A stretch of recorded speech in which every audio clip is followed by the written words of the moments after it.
Okay, so we're looking at the refrigeration line that's busted from rubbing.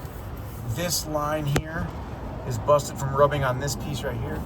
I'll try to show that.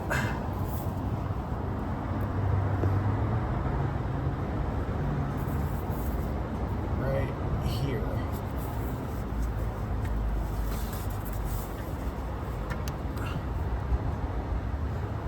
You can see the frayed wire right there.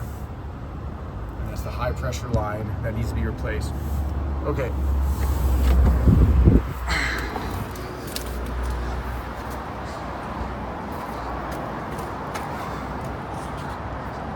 Sprinter van is my Explorer.